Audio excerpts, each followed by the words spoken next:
Andito naman tayo sa napakagandang simbahan ng Liliw, parokya ng Beheading of Saint John the Baptist, built by the Franciscans. Beautiful. Again with the huge and beautiful bell tower. Pasok tayo sa loob.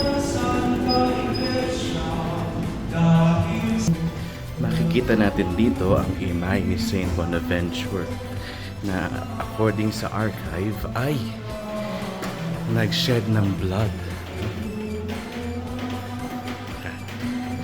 Ito ang meron din silang relic ni Saint Bonaventure. Though it is the parish of the Beheading of Saint John the Baptist, may Saint Bonaventure kasi mga Franciscans ang nagtayo. Buhay para sa aming kaligtasan. Tanggapin mo ang aming